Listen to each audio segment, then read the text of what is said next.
mostrar un poco el trabajo y que nos hagan las preguntas que les vayan surgiendo, o bueno, las inquietudes respecto al tema de ordenamiento territorial. Bueno, me presento yo. Buen día a todas las personas que están conectadas. Muchas gracias, Fede, por la convocatoria. Hermoso el ejercicio, que espero después lo retomemos, porque la verdad es que es muy lindo sentir la emoción de la gente, ¿no? Con esto, ¿no? Con la relación con la naturaleza y eso. Así que, bueno, nada, me gustó mucho esa propuesta. Mi nombre es Laura Caballero, yo soy investigadora de CONICET, formo parte del equipo de trabajo de la Estación Forestal del INTA de Villa Dolores, y no sé si quieren, comparto mi pantalla y ya les voy contando un poco nuestra propuesta, digamos, de ordenamiento, pero vinculada, digamos, con la dimensión ambiental. Díganme los anfitriones si arrancamos o si... ¿Sí? Dale, Laura, sí, te escuchamos con atención. Bien, bueno, voy a compartir la pantalla. Ahí se Digan ve. ustedes, Laura, digan, sí, se ve perfecto. Digan ustedes si quieren exponer y después abrir a preguntas, consultas, si querés que levanten la mano si hay alguna consulta. Digan ustedes cómo quieren hacer la exposición. Bien, bueno, la idea es mostrar un poco el trabajo. Obviamente, si surgen dudas, se pueden ir resolviendo en el momento, siempre y cuando, digamos, después no se haga eterno esto. La idea es algo corto, digamos, como para hacer un pantallazo, y si quieren después intercambiamos, a no ser que haya algo como muy, muy puntual que haya que responder, digamos, sobre la marcha. Bien, pueden ir poniendo bueno, en el chat entonces si aparecen consultas y después las retomamos al final. Bueno, dale, perfecto, sí. Bueno, un poco a modo de introducción, le pusimos este nombre a la charla, que es que las casas no nos tapen el bosque, digamos, porque un poco la mayoría de las personas que estamos acá reunidas y que en general frecuentamos los mismos espacios y nos volvemos a encontrar, tenemos una preocupación, digamos, muy marcada por este avance de la urbanización sobre los sistemas naturales de forma muy desregulada, ¿sí?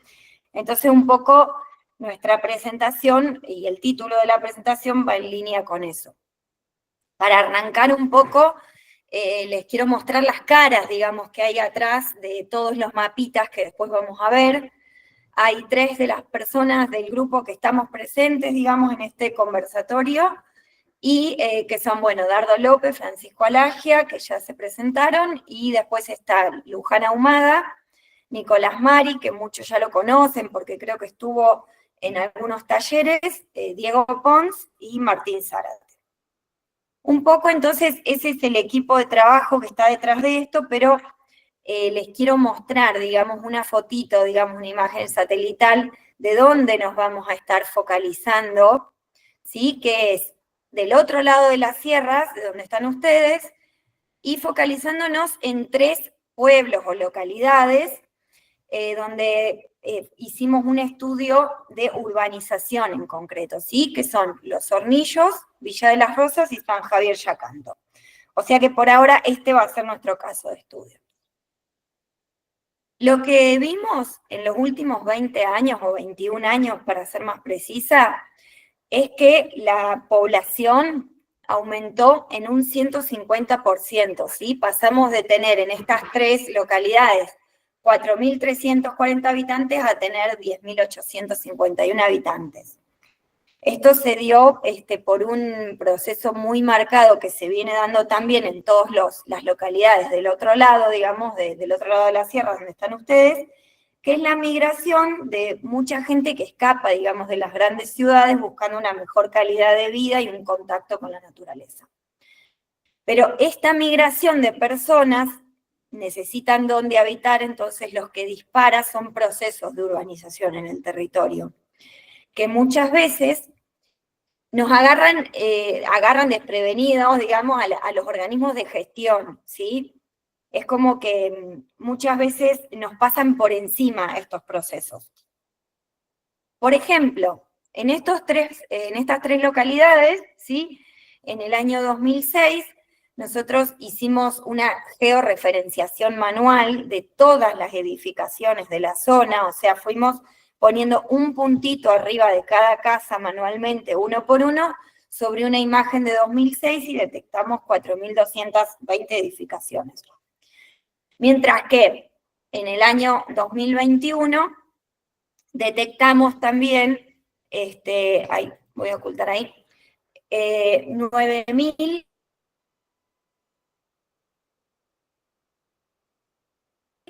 Esto equivale a 4.082 edificaciones nuevas, lo que implica un 116% de aumento en 14 años, ¿sí?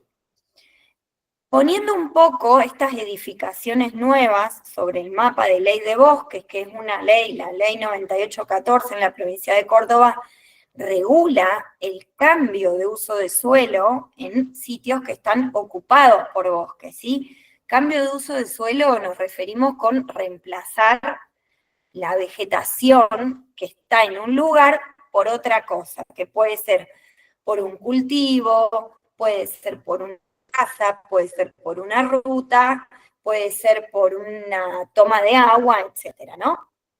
Entonces, poniendo todos estos puntitos encima del mapa de ley de bosques y pintándolos de la categoría que refleja el mapa, nos encontramos con que casi la mitad de las edificaciones nuevas se ubica en zonas rojas de ley de bosques. ¿Qué quiere decir esto? Son áreas de alto valor de conservación.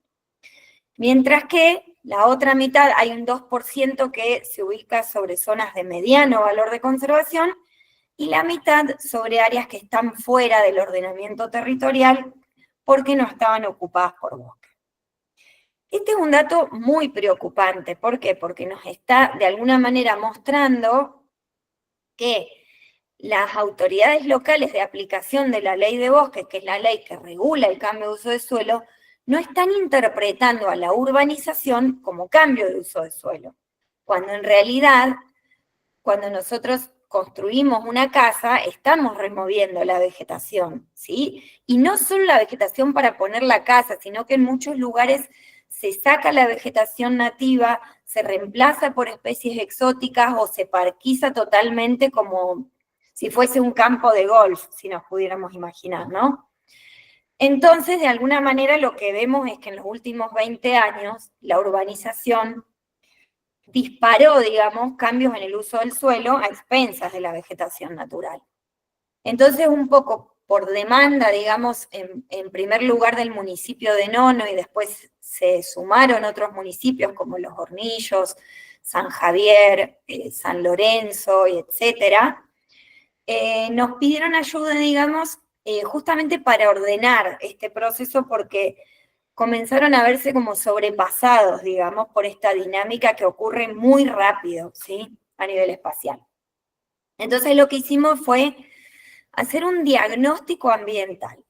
Diagnóstico ambiental, ¿a qué nos referimos con la palabra diagnóstico? Vamos a hacer como un paralelismo con nuestra vida, digamos, concreta.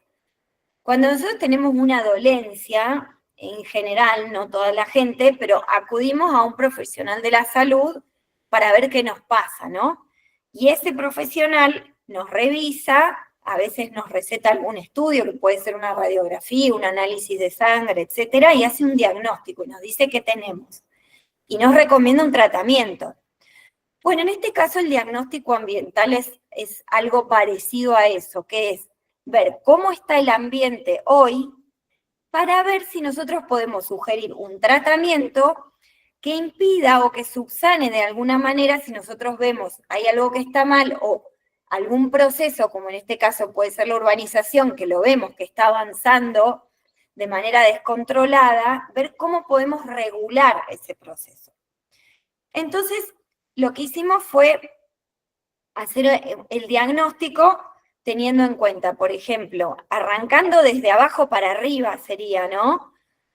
hicimos diferentes mapas teniendo en cuenta el relieve, o sea, la topografía, luego lo que corre por encima del relieve, que es el agua, digamos, la hidrografía, y luego 5 capas más, digamos, 5 mapitas más, que se refieren a lo que ocupa de alguna manera el relieve y consume el agua, que es la vegetación, la fauna, y que provee hábitat, digamos, la vegetación junto con el suelo y el agua proveen hábitat para la fauna, ¿sí? Refugios, sitios de reproducción, de nidificación, etc. Entonces, básicamente yo después les voy a mostrar rápidamente qué muestra cada mapita, pero luego los superpusimos a todos numéricamente para integrar esa información en un último mapa, porque si no nosotros tenemos que ir a consultar todo el tiempo, bueno, 7 mapas para tomar decisiones es como muy complejo, entonces como una forma de síntesis, a todos esos mapas le pusimos valores numéricos que luego los sumamos y nos da un mapa general de prioridad de conservación en base a toda esa información que tienen esos 7 mapas, ¿no? Y entonces, de la suma, lo que sacamos es que cuanto mayor valor tiene el píxel, mayor valor de conservación va a tener ese lugar. El píxel de un mapa es como el píxel de una foto, es el cuadradito mínimo, digamos, que tiene un mapa de información, ¿sí?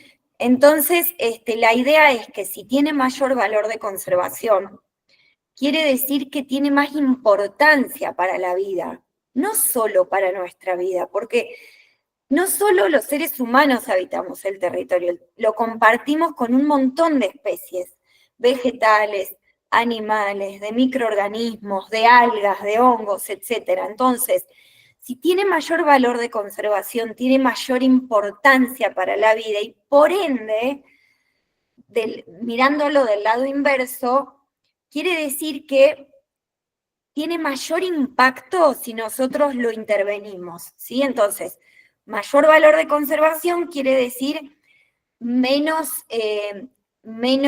probabilidad de intervenirlo, digamos. Es como que es menos aconsejable intervenirlo, ¿sí?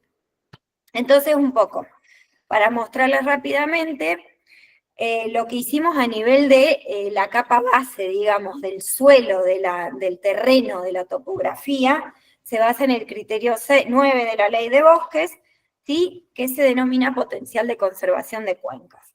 Para eso lo que hicimos fue un mapa de inclinación del terreno, que lo que nos indica es cuán susceptible es a la pérdida de suelo, por ejemplo, después de una lluvia.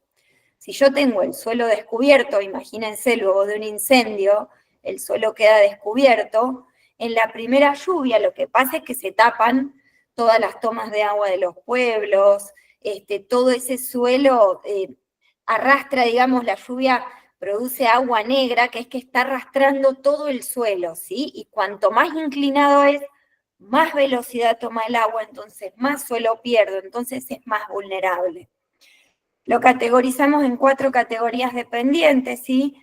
De la pendiente, digamos, la inclinación mayor al 10%, que se muestra en el color más oscuro, luego del 5 al 10% en rojo, del 3 al 5% en amarillo, y menor al 3% en blanco. Este mapa lo que les muestro es el departamento San Javier, que es donde están estas 3 localidades que yo les mencionaba, ¿sí? En este caso, el resultado que obtuvimos es que casi 1/3 del territorio tiene pendientes mayores al 5%, con lo cual es vulnerable a la pérdida de suelo, por ejemplo, en respuesta a una lluvia, ¿no?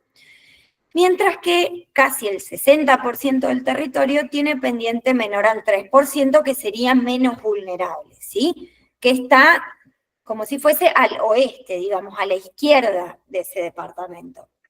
Fíjense, si lo vemos en 3D, ahí les puse los puntitos de los 3 pueblos, digamos, o localidades que estamos analizando, y si pueden ver, están ahí al límite, ¿sí? Del rojo. Están entre el amarillo, bueno, los Hornillos directamente están en el rojo. Esto ya nos está dando una pauta, que es que por más que nosotros queramos, digamos, habitar estos lugares y tener en contacto con la naturaleza, a veces nuestra y nuestro interés genuino e inocente está poniendo en riesgo lugares que son más vulnerables. Fíjense, hacia atrás, digamos, hacia abajo de San Javier, de Las Rosas, tenemos todo un área en blanco que podríamos ocupar, impactando mucho menos al ambiente, pero la explosión demográfica está ocurriendo en estas zonas tan vulnerables. Bueno, yendo a lo que es más los cursos de agua, digamos, la hidrografía, que es un recurso vital, ¿sí? Y que fluye por encima del relieve, también tiene que ver con el criterio 9 de la Ley de Bosques, que también se denomina potencial de conservación de cuencas. ¿Qué les quiero decir con esto? Que al criterio 9 de la Ley de Bosques lo dividimos en dos. En una parte que indica el relieve y en otra parte que indica los cursos de agua, ¿sí? Lo que hicimos fue categorizarlos, ¿sí? En función de la superficie de la cuenca o de la superficie del cuerpo de agua, de forma tal que las cuencas más grandes, obviamente, tienen mayor importancia, y los, por ejemplo, ríos de flujo permanente tienen mayor importancia, y lo que hicimos fue asignarles una zona de protección, digamos, una zona de reserva de ribera, una zona de protección estricta en color rojo, y una zona de amortiguación a ambos lados de estos cursos y cuerpos de agua. Y el ancho varía en función de la clase. ¿Qué quiere decir? Que por ahí, si ustedes ven, el que dice clase 4 tiene menor ancho que el que dice clase 1, porque quizás son cuerpos de agua mucho menores, o cursos de agua que el agua solo fluye después de una lluvia, o sea, son solo vías de escurrimiento, mientras que es mucho más importante, por ejemplo, un río como el río de los Sauces, que es el que cruza Mina, Clavero y Nono, y que tiene un flujo permanente y que necesita mayor protección. Así quedó nuestro mapa, ¿sí? Y fíjense que en base a esto deberíamos proteger menos de un 5% del territorio, no es nada, ¿sí? En realidad, en términos de superficie, de forma estricta, y casi un 4% en la zona de amortiguación. Si lo vemos en 3D, fíjense dónde están los pueblos, ¿sí? Están ubicados, obviamente, cerca de estos cursos de agua porque tienen mayor belleza escénica. ¿A quién no le gustaría vivir al lado de un arroyo? El tema es que cuando vivimos cerca de estos cursos de agua, también los contaminamos con nuestros efluentes. Entonces, si nosotros quisiéramos ocupar el territorio de manera inteligente, no deberíamos estar ocupando estas zonas de reserva de ribera, que lo que hacen es asegurarnos la provisión de agua en cantidad y en calidad. Yendo al siguiente mapa, digamos al tercer mapa, que ya apunta a lo que es vegetación y fauna, se focaliza en el criterio 1 de la Ley de Bosque. Ustedes van a ver los números de los criterios de la Ley de Bosque, los van a ver desordenados, porque nosotros los priorizamos así como les mostré, de abajo para arriba, como empezando de la tierra y luego superponiendo las capas hacia arriba, ¿sí? El criterio 1 se refiere a la superficie de los fragmentos de bosque que tenemos, y para eso lo que hicimos fue categorizarlos en función de su superficie. ¿Por qué? Porque sabemos que los fragmentos de mayor superficie tienen más capacidad de sustentar un mayor número de especies, ya sea de plantas, de hongos, de animales, de insectos, de aves, etc. Entonces, aquí nos da este mapa, que es muy interesante. Fíjense, el verde más oscuro, que es casi como un azulado, son los fragmentos de bosque de más de 1000 hectáreas. O sea, si nosotros vemos un poco este mapa, lo que nos va a mostrar es un poco la fragmentación del bosque, ¿sí? Los parches amarillos, fíjense que son de menos de 50 hectáreas, ¿sí? Acá lo que vemos es que el 54% de todo el departamento de San Javier está ocupado por bosques, lo cual es bastante esperanzador, ¿no?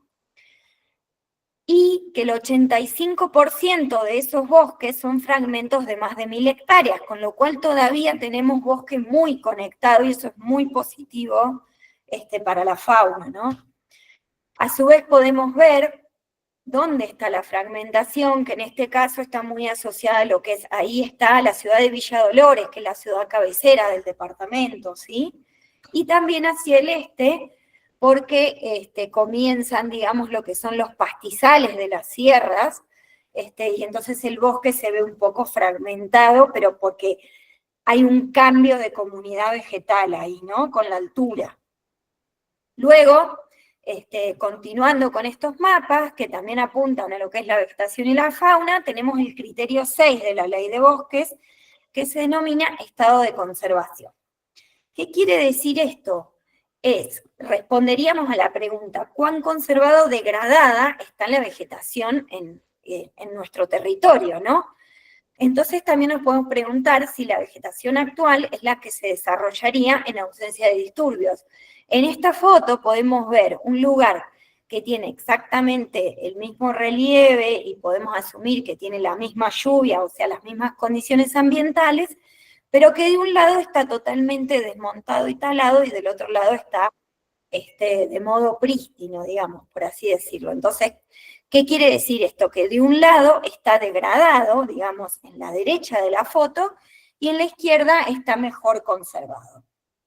Entonces, la idea era hacer un mapa, digamos, de cuán conservado estaba el bosque en nuestro territorio, y lo hicimos en base a los pisos altitudinales de la vegetación, porque no en todo, la vegetación va variando con la altitud, como les mostraba recién en el mapa del bosque. En las partes más altas de las sierras grandes, el bosque no es una vegetación potencial, digamos, está el pastizal y hay bosques de tabaquillos entremezclados. Entonces, de acuerdo a eso, fuimos comparando la vegetación que teníamos actualmente, si es parecida o igual a la que debería haber ahí en ausencia de disturbios, ¿sí? Entonces lo dividimos en pisos altitudinales, ahí nos dice cuál es la vegetación que debería haber en base a revisión bibliográfica de botánicos súper reconocidos de la provincia, ¿sí? Y obtuvimos este mapa, ¿sí? Que nos muestra los colores más oscuros, el estado de conservación muy alto, y en colores más claros, o sea, en amarillo, en estado de conservación muy bajo, ¿sí? Lo que podemos ver acá en este mapa es que el 45% del territorio tiene un estado de conservación alto, ya sea hay pastizal donde hay pastizal o hay bosque donde hay bosque, ¿sí?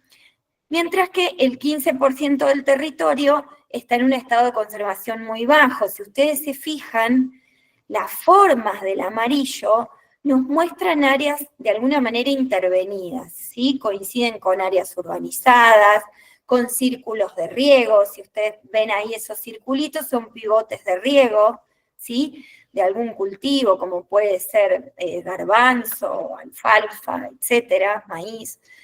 Y también fajas rectangulares, donde también puede haber algún tipo de cultivo, verdeo anual, algún pasto para el pastoreo de ganado, para la cría de ganado, etc. Continuando con los mapitas, ahora les voy a mostrar el que corresponde al criterio 4 de la Ley de Bosques, que es la existencia de valores biológicos sobresalientes. O sea, acá la Ley de Bosques lo que apunta es a proteger especies que sean raras, especies vulnerables, especies endémicas, ¿sí? Porque tienen un valor sobresaliente, digamos, ¿sí? En este caso lo que hicimos fue hacer mapas de los bosques de tabaquillo y de orco quebracho, que está clasificada como vulnerable según la UICN, que es la Unión Internacional de Conservación de la Naturaleza. Así quedó nuestro mapa. Si se fijan en la parte derecha, digamos, del departamento San Javier, tenemos todos los bosques de tabaquillo que están en los vallecitos que suben a las sierras grandes, y también al norte, digamos, cercano al dique La Viña, tenemos bosques de orco quebracho, que en 2010 se quemaron y, bueno, se están recuperando luego del fuego. A su vez, si quisiésemos conservar estas comunidades de valor biológico sobresaliente, solo deberíamos proteger un 0,7% de nuestro territorio, que no es nada, digamos, es menos del 1%. Bueno, continuando con los criterios, ahora, como yo al principio les mostré que para el criterio 9, que se llama potencial de conservación de cuencas, lo dividimos en dos mapas.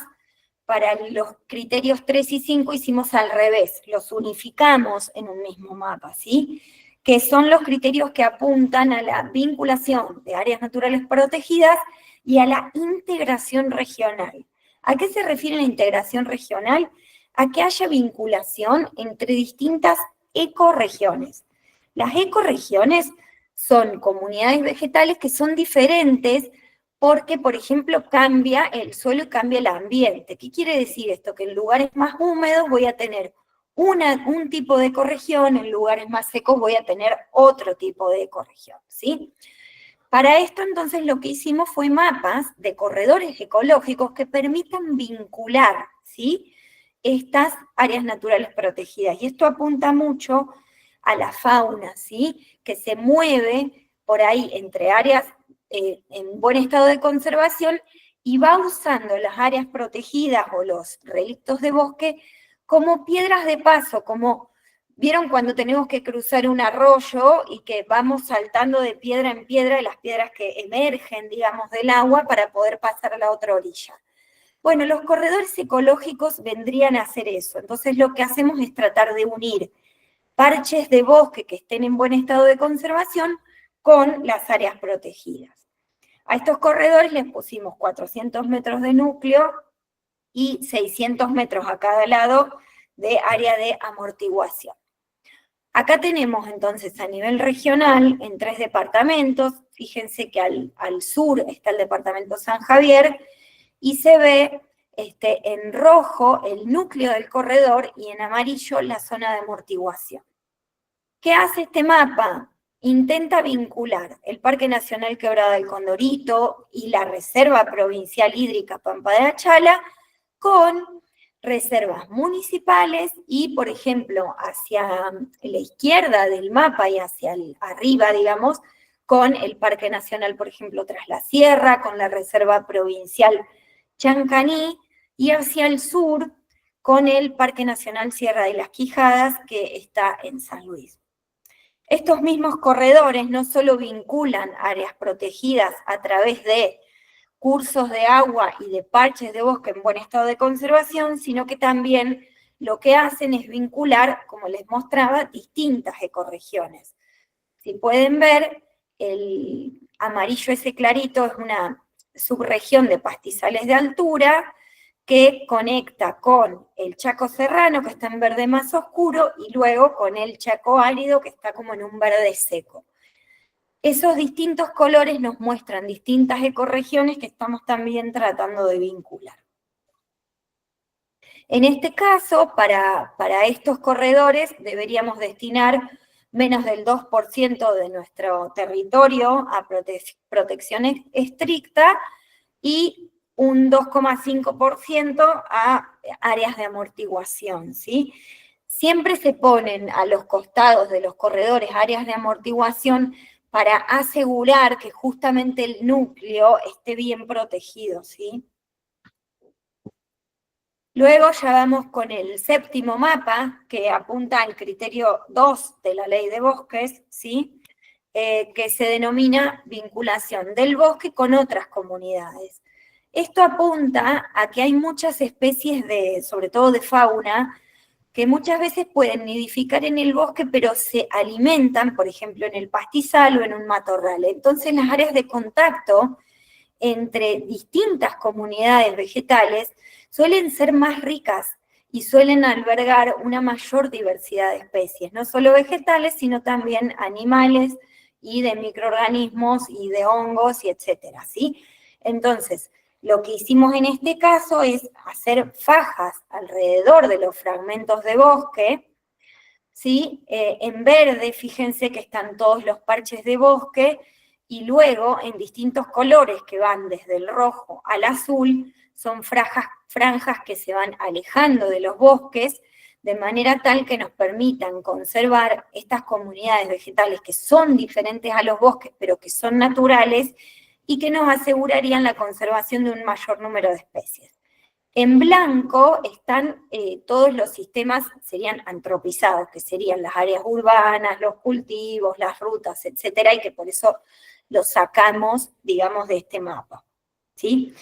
Entonces, un poco lo que yo les fui mostrando, digamos, ahora les voy a mostrar cómo se integra toda esta información en un mapa final, es que cada uno de estos 7 mapas tiene un valor numérico, ¿sí? No valen todos lo mismo. Por ejemplo, el mapa de cursos de agua, el valor numérico de la zona de reserva estricta, digamos, de lo que está en color rojo, es mucho mayor que el que está en color amarillo. Asimismo, por ejemplo, el mapa de superficie de bosque tiene muchísimo más valor un bosque grande que un bosque pequeño. En el estado de conservación tiene mayor valor numérico lo más conservado y menor valor numérico lo menos conservado. Entonces, si después nosotros, cada uno de esos cuadraditos se transforma en un número y lo sumamos, nos va a dar el resultado final, ¿sí?, de la integración, y nos va a decir, de alguna manera, la importancia, digamos, del territorio en los beneficios que nosotros percibimos como personas, digamos, como sociedades, ¿sí? A mayor valor, mayor capacidad de proveer servicios ecosistémicos, que son los beneficios que nosotros percibimos, pero a su vez también es mayor fragilidad ambiental. Entonces lo que nos indica es que vamos a causar un mayor impacto si cambiamos el uso del suelo en las áreas que tienen un mayor valor numérico, ¿sí? Entonces, así se ve el mapa final. El color más oscuro es mayor valor numérico, es mayor fragilidad ambiental y también mayor capacidad de brindar servicios ecosistémicos, con lo cual, si yo voy a afectar esas zonas, voy a causar un mayor impacto que en las zonas de baja restricción ambiental o fragilidad ambiental, ¿sí? Entonces, fíjense que en un gris se muestran las zonas de menor fragilidad ambiental y en un violeta las zonas de mayor fragilidad ambiental que, si pueden ver, coinciden con las cabeceras de cuenca, ¿sí? Fíjense que a la derecha tenemos las sierras grandes y ahí tenemos todas las nacientes de agua de la cual después toman agua todas las actividades productivas, turísticas y localidades que se ubican al pie de la sierra, ¿sí? Entonces, fíjense un dato no menor, que el 70% del territorio tiene una categorización alta, muy alta o extrema. O sea, quiere decir que está en naranja, en ese violeta más claro o en el violeta más oscuro, ¿sí? Mientras que un 20% del territorio está en fragilidad o restricción ambiental baja, ¿sí? Pero esto no es menor, porque fíjense la cantidad de hectáreas que están en restricción baja. Son casi 31.000 hectáreas y es un montón, digamos, si nosotros tenemos que pensar en habitar el territorio y en utilizar los recursos, ¿sí? Entonces, si lo vemos en 3D, fíjense dónde están estas localidades que tenemos bajo estudio, ¿no? Están ahí, al pie del violeta, ¿sí? En un lugar que es frágil y en un lugar donde las urbanizaciones siguen avanzando hoy en día y con una regulación aún muy incipiente, ¿sí? Entonces, está bueno tener en cuenta esto, sobre todo desde una perspectiva mucho más amplia. Fíjense dónde están y fíjense cuánto terreno mucho menos vulnerable tenemos hacia abajo, ¿sí?, de estas localidades. Entonces, un poco la idea, digamos, de mostrar toda esta información es ver que no estamos siendo estratégicos a la hora de ocupar el territorio. Sí, no sé si alguien quiere hablar ahí. Bueno, haciendo un zoom, digamos, por ejemplo, en Villa de las Rosas, considerando la zonificación que tiene el ejido, fíjense que si le ponemos el mapa este de fragilidad ambiental, vemos que en realidad la zonificación no tiene en cuenta el ambiente, ¿sí? se avanza de manera cuadrada, haya lo que haya, ¿sí? Sin importar si estamos afectando funciones o procesos que son claves para nuestra existencia misma. O sea, en realidad lo que estamos haciendo es habitando el territorio sin preguntarnos si a futuro nos vamos a estar afectando a nosotros mismos. Y esto es hablando sin tener en cuenta que además estamos afectando a otras especies que comparten el territorio con nosotros, ¿sí? Entonces, fíjense que lo que se hace es zonificar al territorio en base a la cercanía de la zona céntrica, sin considerar criterios ambientales.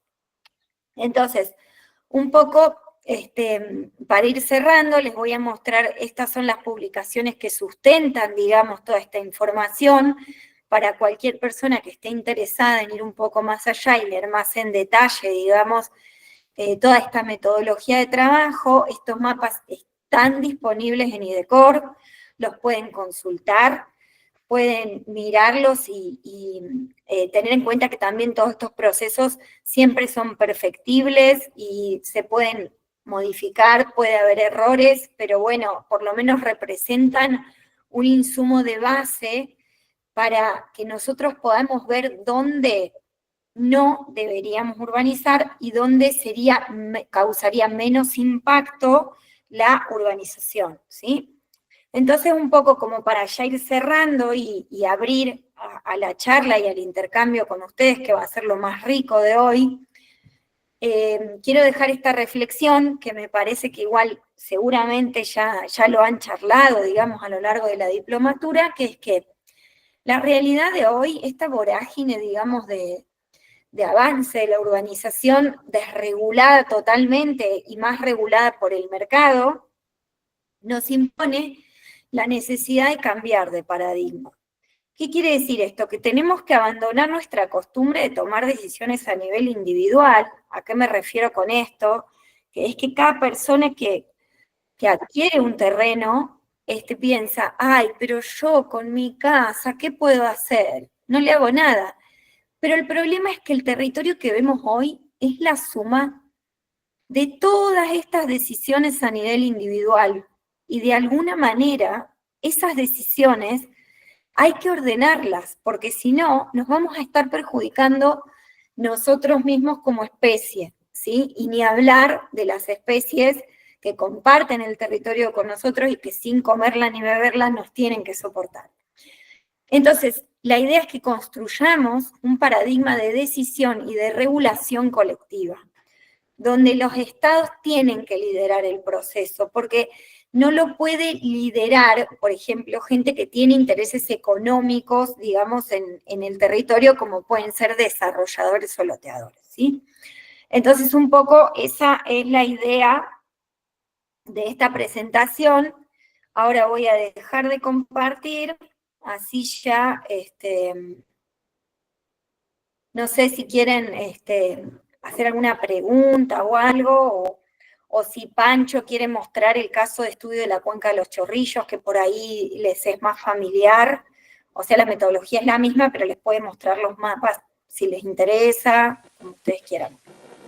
Yo en eso quería justo agregar, Lau mostró de un departamento para mostrar un caso de estudio, pero en verdad hicimos toda la cuenca de Tras la Sierra, ¿no? Que son más de 3 departamentos, pero se presentaba todo como que se partía el detalle, ¿no? Un poco fue la decisión, pero la idea es que tenemos que evaluar las cuencas. Obviamente tenemos microcuencas, mesocuencas y macrocuencas. Y la cuenca del río de los Sauces es muy grande, y después también unas cuencas chicas que son el faldeo que llega hasta San Luis. En lo que dice Lau, Pancho, para nosotros, Francisco, lideró un poco el trabajo en la cuenca del Chorrillo. Si les interesa, les muestra 2 o 3 diapositivas como para verlo, cómo quedó. Bueno, Dale, Pancho. comentarles un poquito nomás brevemente del trabajo que realizamos en la cuenca del río Los Chorrillos. La metodología y lo que hicimos fue todo lo que contó Lau anteriormente, es más o menos lo mismo, pero si bien surge por una demanda de un municipio en particular, que fue la comuna de Cabalango, a la hora de seleccionar el área de estudio lo hicimos a nivel cuenca, ¿sí? No nos limitamos a hacerlo solamente para el municipio, sino que a la hora de delimitar el área de estudio nos ampliamos un poquito más, ¿sí? Si ustedes quieren, les puedo mostrar los productos, si no, bueno, seguimos avanzando. Te dejo la palabra, Fede, para... Sí, sí, me parece que es interesante ver otra experiencia. Nosotros hasta ahora no habíamos visto un trabajo de mapa, de mapeo del territorio, con la contundencia que ustedes lo vienen haciendo. Eso era un poco lo que queríamos hacer. Estamos preparando otro conversatorio también, les cuento, a la gente con la gente de IDECOR, para que nos pueda asesorar en la utilización de los mapas que ya tiene subido IDECOR y cómo los propios municipios pueden subir su información en la página de IDECOR. Eso va a ser otro conversatorio, pero esta es una forma de introducirnos a ese mundo que siempre parece que estamos como detrás, ¿no? Que cuesta avanzar en un proceso de mapeo. En general, en los municipios es muy difícil tener un área de GIS, por ejemplo, o alguien que se especialice. Entonces me parece que es interesante ver este mundo y estaría bueno que hagas una pequeña exposición de esa experiencia. Bueno, ahí les muestro un poquito.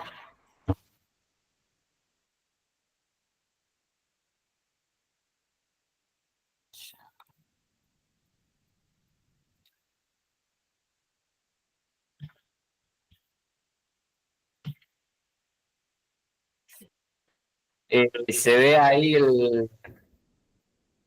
la pantalla mía? Sí, se ve. Bueno, perfecto. Bueno, fíjense, esta es la zona en la que realizamos el estudio. Es la cuenca del río Los Chorrillos, que lo pueden observar en color celeste, como en el centro de la cuenca, ¿sí? Este río forma parte de la cuenca que aporta al dique del embalse San Roque, ¿sí? De Carlos Paz. Bueno, y acá, en esta manchita roja que se ve más a la derecha, está lo que es la localidad de Cabalango. Voy a ver si puedo... full screen. Ahí está. Bueno, básicamente nosotros, o sea, la información de base que teníamos a la hora de empezar el trabajo era solamente este mapa de vegetación del año 2009, que es un producto desarrollado por un grupo de investigación de CONICET, del INVIP, liderado por Ana Cingolani, en donde teníamos un poco de información sobre las distintas coberturas de suelo que había en la cuenca. Pero como les muestro, es un mapa del año 2009. Entonces, como primer paso de esta experiencia, lo que tuvimos que hacer es generar un nuevo mapa, ¿sí? Actualizado para el año 2022, en donde básicamente lo que hicimos fue aumentar un poco la resolución, es decir, cada píxel que integre esta imagen, lo que hicimos fue achicarlo un poquito más, ¿sí? Es como más en detalle. Y a su vez, la información que utilizamos es del año 2022, a diferencia de este mapa. Entonces, a través de relevamientos de campo, charlas o reuniones con expertos, lo que hicimos fue generar un nuevo mapa de vegetación, que esto es muy importante, porque muchos de los criterios que les mostró Laura en la presentación surgen a partir de este mapa de vegetación.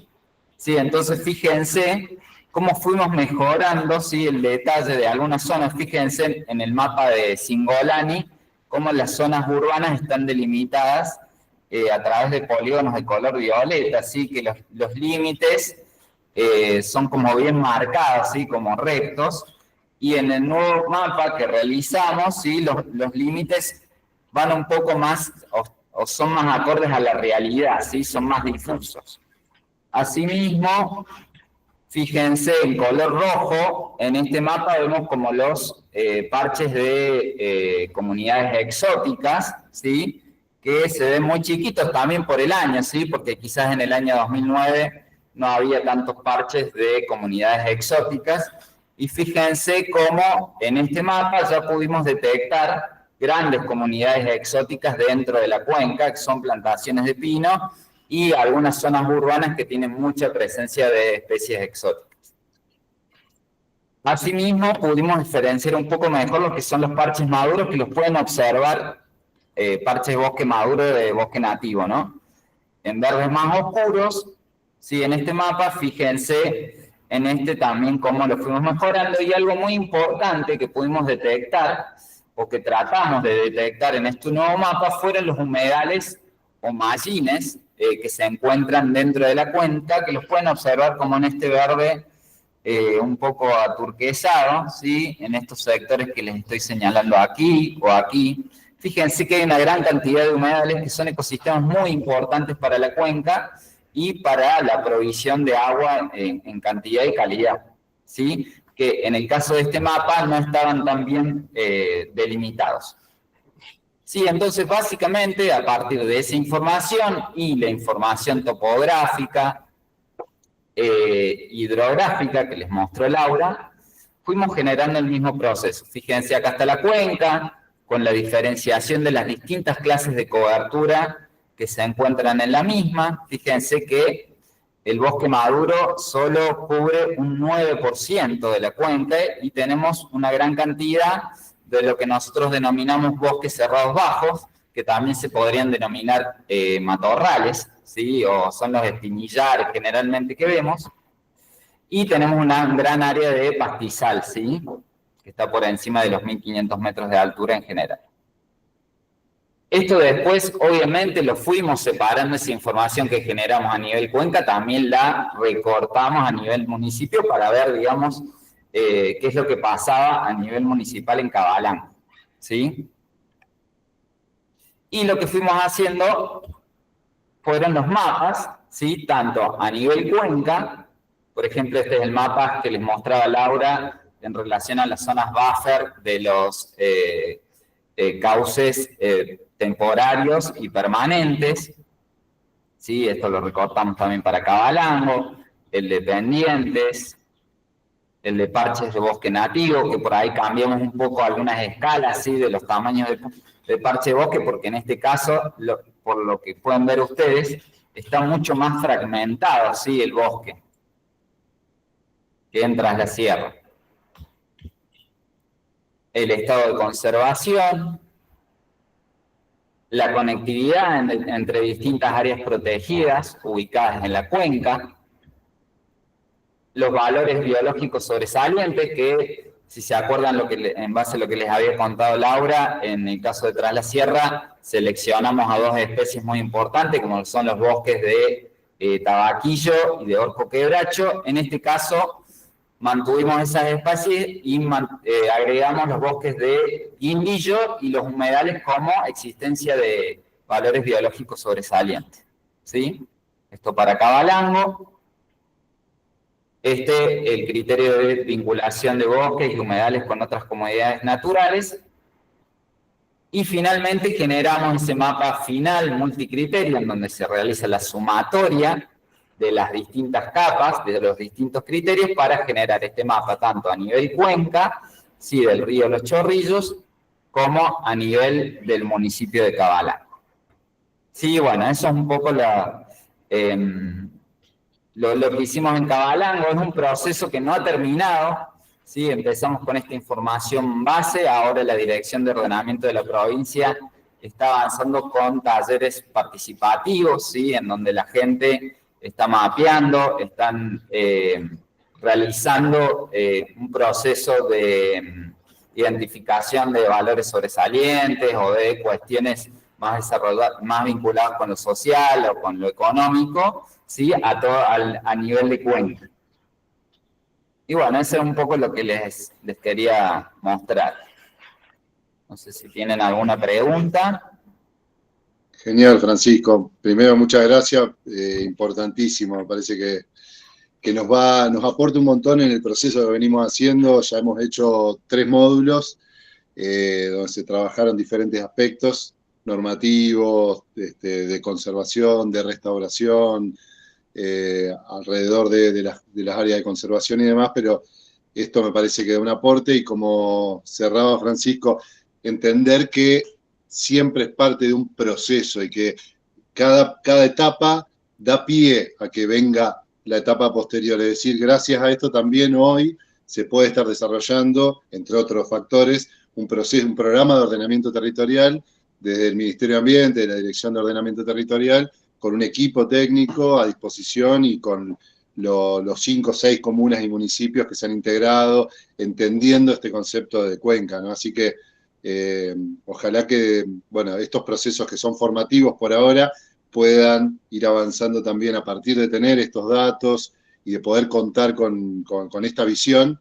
Después, una reflexión mucho más amplia, como es el ordenamiento territorial, que implica un montón de otros factores, como nuestra convivencia humana en esos territorios, y que están obviamente ahí. Bueno, ahí por ahí había alguna pregunta para Laura en el chat, vi recién como para... Ahí está, si querés te la leo. Bueno, primero lo que están aclarando ahí, tanto Dardo como Laura, me parece importante que esto fue a partir de aplicar una fuente de financiamiento al Ministerio de Ciencia y Tecnología de la provincia, que sí son 3 departamentos, lo cuentan ahí, y que se puede reproducir. Hay otros, hay cada vez menos lugares donde acudir para financiamiento, pero los hay, y sobre todo cuando se integran, en este caso 6 municipios y comunas, es mucho más fácil salir a buscar un financiamiento para hacer este trabajo de mapeo, trabajos de campo, inclusive. Ahí decía, no sé si ustedes leen ahí, Laura, vos podés leer lo que dice Alma Solar en el chat, y Erika. Sí, sí puedo. El equipo técnico lo participamos nosotros 6, ¿sí? Llevó casi un año armar toda la base de datos. Lo más importante, como explicaba Francisco, es tener el mapa de vegetación. Hay veces que en realidad la aplicación de esta metodología depende mucho de un buen mapa de vegetación, que es de donde parten 5 de los 7 criterios que utilizamos. Los municipios que nos pidieron estos mapas, porque después nos pregunta si se están utilizando actualmente los mapas en los municipios y comunas a la hora de gestionar estos territorios.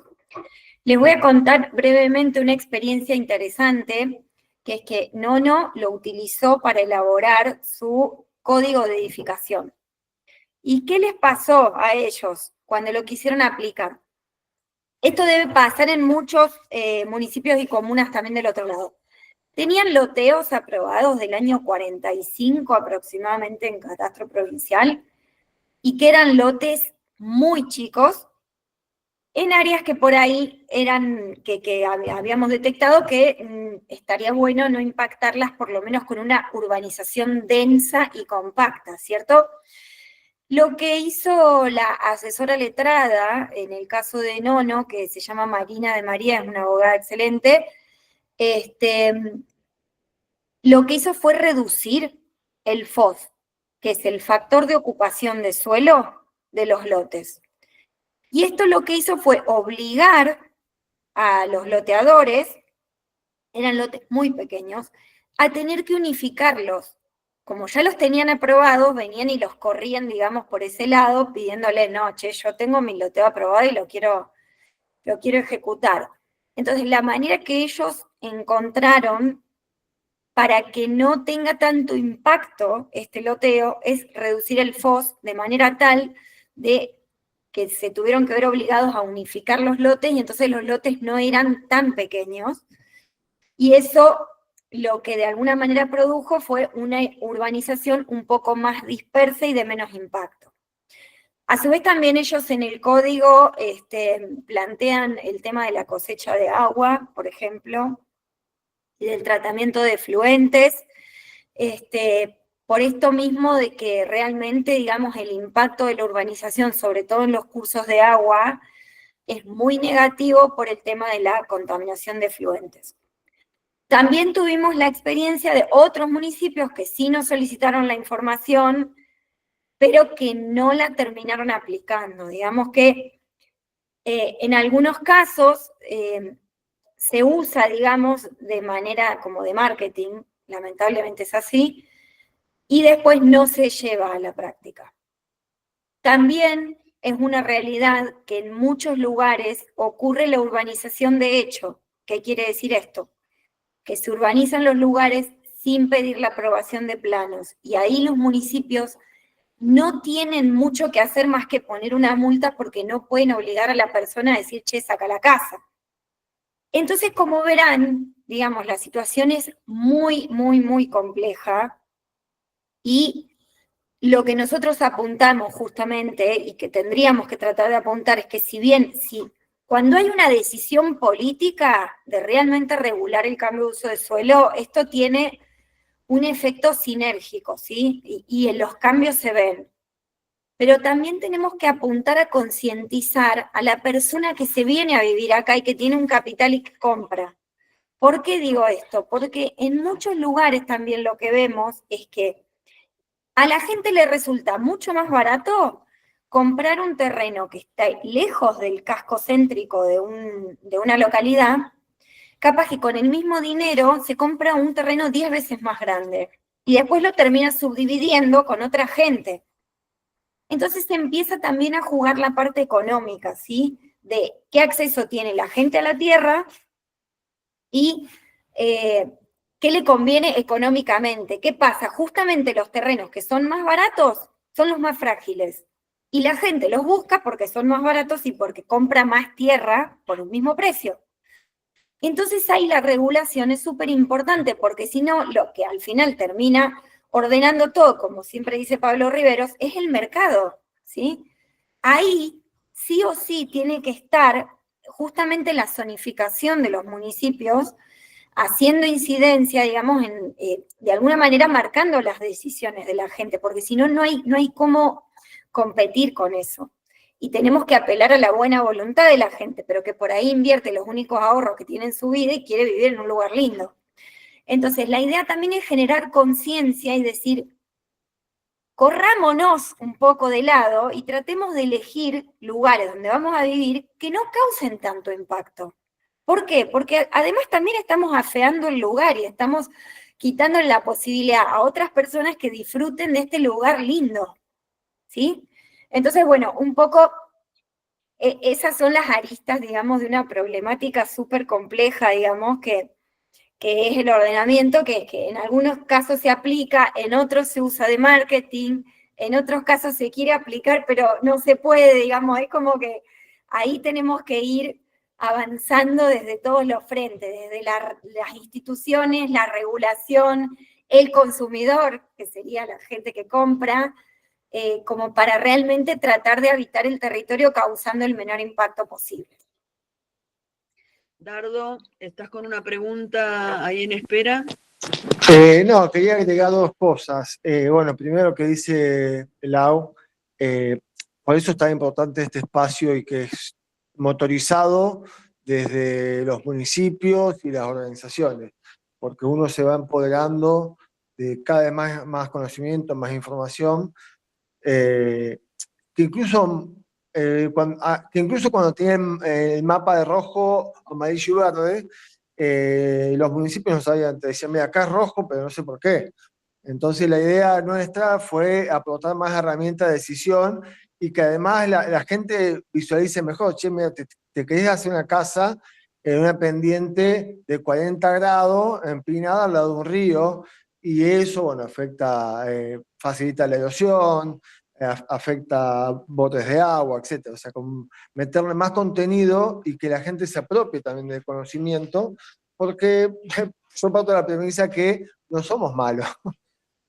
Incluso muchos de nosotros, si hubiese un Estado fuerte que regula, estaría más dispuesto, porque el ordenamiento nos beneficia a todos. Yo siempre le digo a las empresas inmobiliarias, ustedes también se benefician de esto, porque donde a vos te dejen poner un complejo de cabañas, también te aseguras que al lado no te pongan una fábrica que te contamine y te tire desecho al río, porque si te pasa eso, vos no vas a vender turismo tampoco.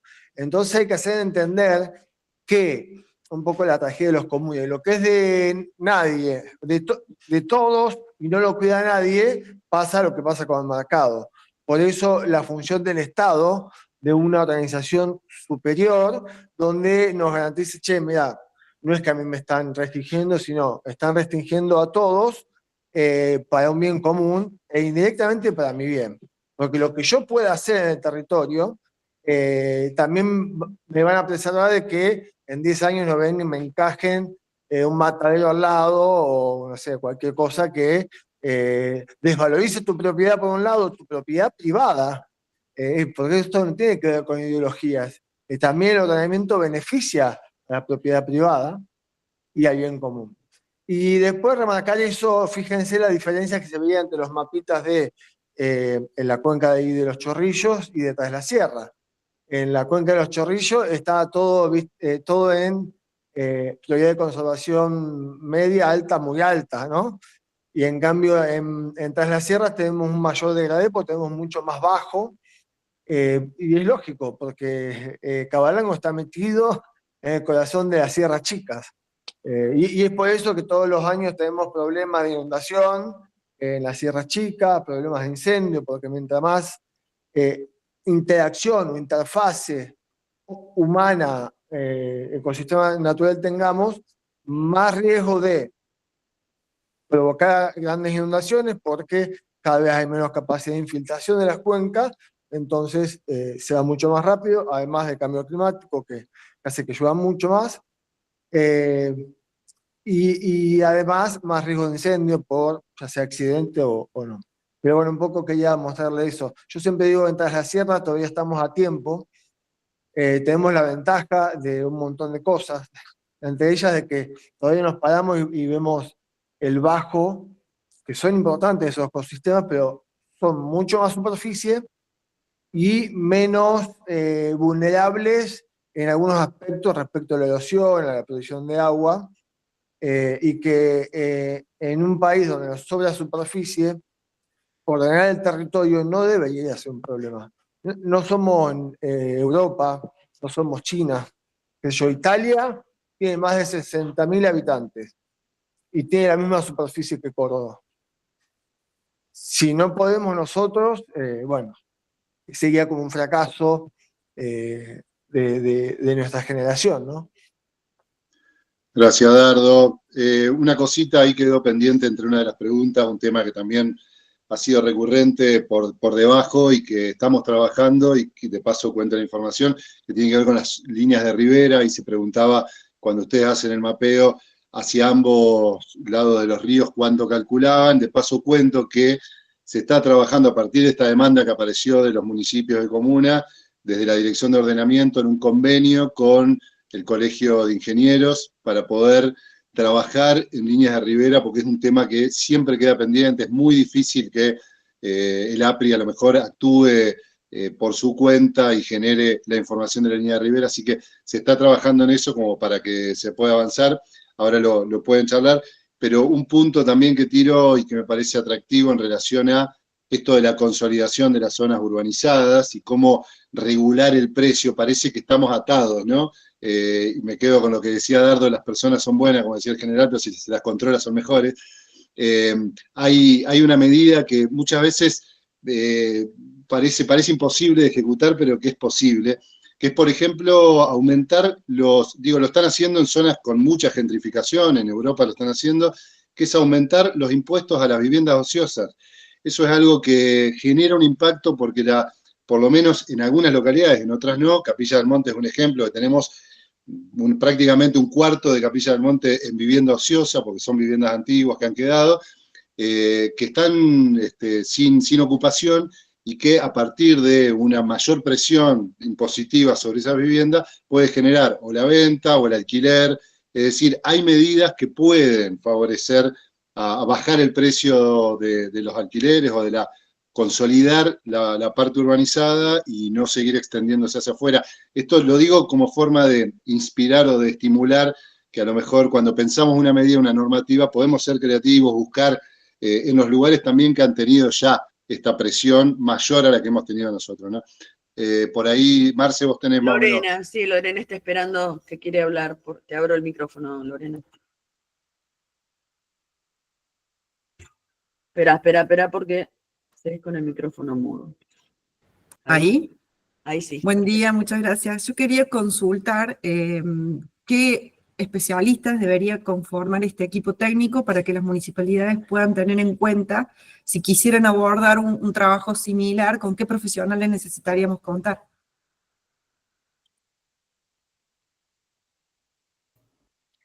Mira, con profesionales de ciencias ambientales y que tengan manejo, digamos, de sistemas de información geográfica. Eso sería básicamente lo que requiere este tipo de métodos. También diría, digamos, hay distintas etapas, ¿no? Primero está lo que es el ordenamiento ambiental. Nosotros después hicimos una segunda etapa, que forma parte de la tesis doctoral de Luján Ahumada, que fue la valoración por distintos actores, no lo incluimos ahora, ya está publicado incluso, sobre los criterios para ver qué implicancias espaciales tenían las distintas miradas. Uno diría, bueno, con eso hacemos también el ordenamiento, pues están los criterios y la valoración. Nosotros creemos que primero está una cuestión ambiental, que es la base. ¿Por qué? Porque el ambiente le impone restricciones al uso que nosotros le damos. No podemos ordenar el ambiente, tenemos que ordenar nuestras actividades. A eso hay que sumarle la valoración y un mapeo participativo de otros aspectos que la sociedad que vive ahí crea importante, aumentando o disminuyendo el valor o la prioridad de conservación, y finalmente la decisión política, ¿no? ¿Qué tipo de valle tras la sierra queremos? Pero yo creo que, como decía Lau, desde especialistas en ciencias ambientales, biología, agrónomos, geólogos, eso para la primera etapa. La etapa que, bueno, los municipios están haciendo con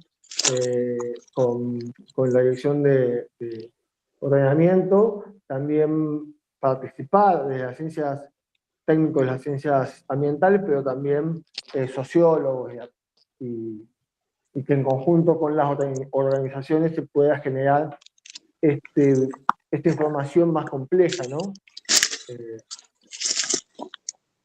Una pequeña información más, saben que la semana pasada salió el Ministerio de Ambiente, le pidió a IDECOR un nuevo mapa de vegetación de la provincia de Córdoba. A lo mejor ellos, los compañeros, tienen un poco más de información, pero se está trabajando en eso y hay un anuncio de publicación próxima, no sé qué tiempo llevará, pero estaría a disposición un nuevo mapa de vegetación. Después veremos cómo acceder a todos esos mapas. Digo porque a lo mejor uno cree que tiene que empezar de cero. Hay mapas que están subidos, hay mapas que se pueden utilizar, después tenemos que ver de qué manera, seguramente algunos de ustedes ya lo utilizan, pero poner a disposición de todos esos mecanismos y poder usarlos y superponer capas, después será otro trabajo, ¿no?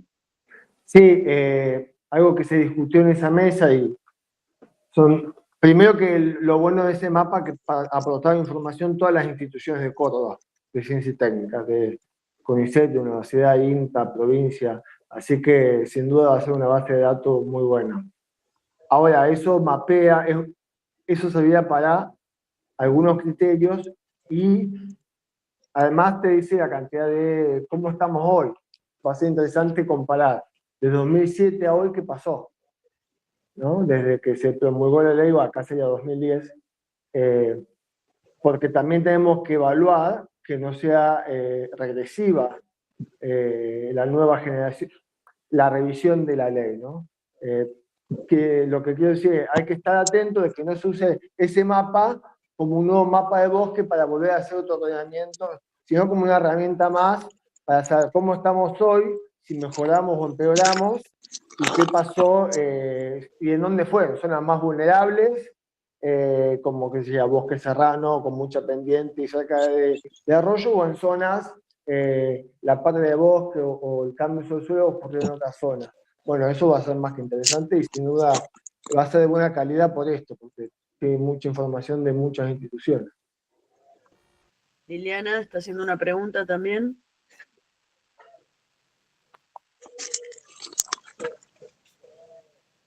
Liliana, estás muda. Sí. Sí.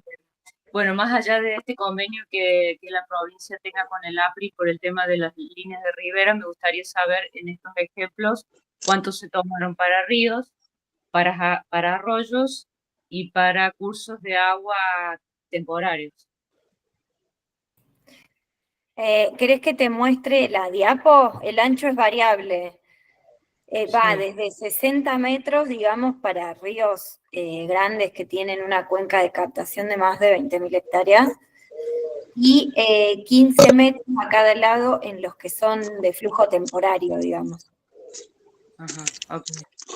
O sea, Gracias. no, fíjate que esa faja de 60 metros va primero 60 metros rojo y pegado 60 metros amarillo, o sea, terminan siendo 120 metros Para cada lado. a cada lado, claro, una zona de Desde- rojo y uno de amarillo a cada lado de estos ríos grandes, ¿no? Como podría ser el Panaolma, el río de los Sauces. Porque esto no tiene que ver con la cota de Rivera. Nosotros tratamos con la información que teníamos, bueno, tomar, sobre todo en los ríos que siempre tienen agua, podemos hacer una revisión, que yo, hasta 20 años atrás, cuál fue el nivel máximo. Y a partir de ahí hacer los buffers. El tamaño de los buffers no está definiendo la cota, que es muy chica. Siempre es muy chica. Y no tiene que ver con estándares internacionales sobre cuánto había que conservar de esos bordes para que el ecosistema de río y lago y de bordes de río y lago siga funcionando, siga proveyendo esta cuestión de filtrado, de retención de suelo, de corredor. Bueno, esos números no son números caprichosos, sino son basados, todo lo que no tenemos información local se basa en datos de FAO, Unión Europea o el USDA. El USDA es el principal organismo técnico en estos aspectos en Estados Unidos. Así que bueno, son esos tres cuando no teníamos datos locales, ¿no? Gracias.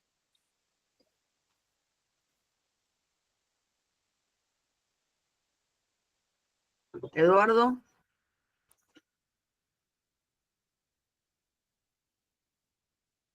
Eduardo, estás mudo, pero te tengo acá en la lista de espera.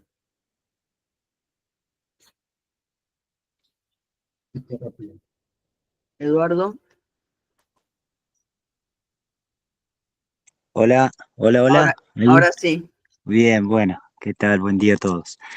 Bueno, yo quería hacer un señalamiento básicamente como, primero, dando la importancia de todo lo que es mapeo, entendiéndolo desde ese punto de vista. Me parece que pienso que debemos que un punto de partida para trabajar los ordenamientos territoriales es tener el conocimiento actualizado del actual mapa de uso de suelo de cada localidad. Es decir, que entender cuál es el propósito actual que tiene hoy ese mapa de uso de suelo, qué propósitos tiene para el futuro. Entonces, de alguna manera, ahí se ve también una intencionalidad que queremos discutir, que la queremos visibilizar justamente para cambiarla, para mejorarla, en todo caso. Entonces, a veces creo que si no se arranca con esa herramienta como herramienta número uno de saber qué es lo que quiero cambiar en toda la localidad, es empezando con el mapa de uso de suelo vigente para ver las problemáticas realmente que genera esa postura que ya está hecha a ordenanza. Entonces, estamos hablando de empezar a tener una mirada integral, o sea, que el poblador conciba una mirada integral de todas las problemáticas, porque por ahí un habitante tiene un problema puntual en alguna zona de las localidades y no tiene conciencia de toda la cuenca, ¿no? Entonces, digo que esta herramienta de ver el mapa de uso del suelo actual nos va a permitir también entender cómo está este avance de la urbanización por sobre las zonas que queremos proteger, reconocer los parches de bosque, reconocer un montón de cosas que por ahí no los tenemos. Digo porque por ahí también se plantea qué técnicos y qué sé yo, pero básicamente es que si queremos que la comunidad participe, también la comunidad tiene que estar enterada de todas las otras regiones que no conoce cómo interactúan. Estoy viendo eso como, también lo digo como un señalamiento, porque trabajando en lo que hemos venido trabajando, me doy cuenta que yo estoy en Sal Si Puedes, y estoy tratando de tener esa conversación con un montón de gente en Sal Si Puede que están trabajando, digamos, en estos temas, y no conocen, por ejemplo, que el áreas naturales protegidas tienen una ordenanza dentro de urbanizaciones especiales, es decir, con un propósito de dar factibilidad a barrios cerrados. Entonces, ese tipo de cosas, si no se visibilizan, no se pueden discutir, no se están sabiendo, por ejemplo. Y por supuesto que atentan a esto que estamos hablando hoy de las cuencas. Bueno, eso nomás. Sí. Pamela.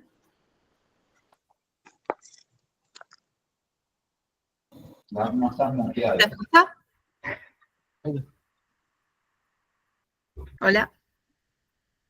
Sí, se escucha. Ah, genial. Bueno, Bueno, hablar.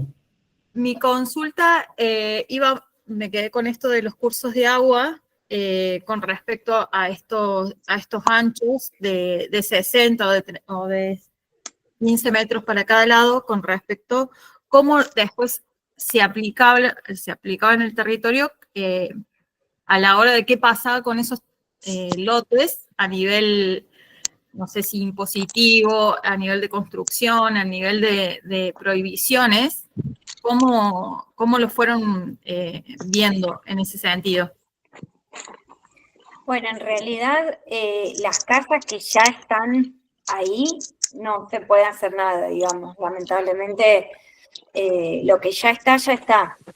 El mapa empieza a tener efecto a partir de cuando es hecho, digamos. Entonces la idea de estas franjas es prohibir futuras edificaciones dentro de estas fajas. Así como también, por ejemplo, tiene que ver con gente que puede llegar a tener ganado, también usando los cursos de agua, la idea es que pongan bebederos, que se alejen de los cursos de agua, porque los animales también defecan y orinan en los cursos de agua y los contaminan. Entonces, un poco también la idea es ir ordenando de a poco las actividades para que ninguna perjudique a la otra, ¿sí? Pero bueno, la regulación sería de ahora en más, o sea, lo que ya está mal hecho, ya está. A lo sumo se puede pedir algún tipo de mitigación, por ejemplo, en el caso del tratamiento de los efluentes domésticos. Pero bajo ningún punto de vista quiere decir sacar una casa que ya está hecha y que es muy común en sierras chicas que estén muy cerca de los cursos de agua. Es más, hay muchas construcciones que nos mostraban en San Javier y en Nono, que están en la zona que se inunda cada 2 o 3 años. Entonces ahí son extremos eso, ¿no? Che, ¿qué onda? Después hoy le reclama al municipio que le aprobaron hace 20 años, que le dejaban hacer la casa ahí. Hay 2 alternativas, o grandes obras de infraestructura de mitigación, que eso, como dice Lau, hay que hacerlo para lo que ya está de hecho. No pensar, bueno, ¿cómo mitigo lo nuevo? Lo nuevo, sabiendo que nos queda poco bosque y lo más vulnerable son en la sierra, es tratar de que en la franja roja no se construya. Y en la franja amarilla sí, lo puede usar, lo pueden, ¿viste? O sea, estamos hablando de cambio de uso del suelo, ¿no? No, en la zona roja no se ponga un cultivo ni una casa. Y a medida que te alejas, sí. Y complementarlo con un montón Pero de, bueno, en la zona amarilla tampoco se admite. en la zona amarilla, pero sí manejo ganadero, Sí, eso sí. manejo sustentable de bosque, bueno, que es ahí donde dice, lo ideal sería tener un plan provincial para poder alambrar todos los bordes de arroyos y ríos, y que cada tanto también haya pasajes, ¿no? Para el ganado y bebederos. Eso a nivel de costo para el productor es altísimo. A nivel de proyectos internacionales hay muchos fondos. Lo que pasa es que nunca nos terminamos de poner de acuerdo. Otra vez nuevamente ahí tendría que ser la provincia que tiene, primero que tiene el poder de potestad junto con los productores y los dueños de manejar el territorio. Pero después sí complementar, bueno, con cosas que ya está haciendo ambientes, ¿no? Estos lechos drenantes cerrados que supuestamente no tiran efluentes. Bueno, hay un montón de nuevas tecnologías no caras que van a permitir mitigar muchos de los errores que hemos tenido. De todos modos, el tema de alambrar todos los cursos de agua, que casi te diría que es imposible, o sea que es una protección, digamos, estricta y todo, pero dentro del marco regulatorio, digamos, ¿no? Y lo que se apunta es, fundamentalmente nosotros lo que estamos interpretando como mayor impacto es la urbanización. Después hay actividades de menor impacto que obviamente se podrían hacer, ¿no? No tan cerca de los cursos de agua, como te decía, para mí la protección estricta, la roja es rojo, lo rojo es rojo y no se debería hacer nada, pero después, en las proximidades, apicultura, hay un montón de actividades que se pueden hacer que tienen bajo impacto y que no necesariamente impliquen la urbanización, ¿no? Bien, perfecto, muchas gracias. Silvana está ahí en cola también. Buen día, ¿cómo están? Gracias por compartir este trabajo. Siempre quise verles en las distintas oportunidades que lo han presentado y, bueno, acá en la Diplo lo pude hacer. Gracias. Les quiero preguntar, estamos hablando de urbanización en general y cuando mencionaron cómo hicieron el mapeo fue marcar casa por casa, pero usaron alguna otra, porque una cosa es construir una casa en el medio del monte y eso es urbanización o no, y otra cosa es construir la casa, llevar los servicios, ampliar los caminos, todo ese avance de la matriz urbana, que no es solamente la construcción de una casa, sino toda esa infraestructura, digamos, y equipamiento que implica el avance de la ciudad, con esos criterios de llego, desmonto todo, hago mi casa, pongo pinitos, libustrines, y tengo la luz, el agua con las redes, todo eso yo me imagino cuando hablamos de urbanización, pero en realidad hay distintas formas, digamos, de construir en el monte, algunas son así, en el medio del monte vemos de repente un edificio que no tiene nada que ver con nada, y otras veces hay otras construcciones un poco más amables, incorporando esta autonomía más energética y en relación al agua. Cuando hicieron el mapeo de la urbanización, de la mancha urbana, ¿tuvieron en cuenta solamente el casa por casa o incorporaron estas otras infraestructuras, digamos? No, se georreferenció casa por casa. Porque de todos modos, como vos decís, viste, muchas veces ocurre que las pequeñas casitas que se empiezan a dispersar en el monte, al principio arrancan sin tener luz, sin tener agua, y la municipalidad a veces va con un camión cisterna, le llena el tanque, pero quieras o no, eso va presionando y termina llegando la infraestructura, termina llegando. Entonces, para mí, ahí, a mí hay algo que dijiste que no estoy tan de acuerdo, que es que yo entiendo que haya maneras de habitar el territorio más amigables con el medio ambiente, pero terminan siendo traicioneras, porque terminan estando en el medio del monte y es cambio de uso de suelo. A mí, o sea, todo bien con la permacultura y todo eso, pero nosotros queremos cuidar el monte, no construyamos, dejémoslo ser, ¿sí? ¿Por qué? Porque después, ay no, me puse un frutal, y el limonero 4 estaciones, y las gallinitas, no. O sea, si queremos proteger el monte, la urbanización tiene que ir sí o sí en otro lado, es mucho más eficiente, también desde el punto de vista de los incendios, ¿sí? Porque esa gente que quizás no usa energía eléctrica y usa el agua súper eficientemente, también se calefacciona y también prende salamandras y tiene riesgo de incendios. Y entonces realmente yo entiendo que sí son formas capaz que tienen menos impacto, pero el impacto está y es real. Entonces tenemos que tratar de regularlo, porque si no hay muchas urbanizaciones y hasta barrios privados que se esconden atrás de esto.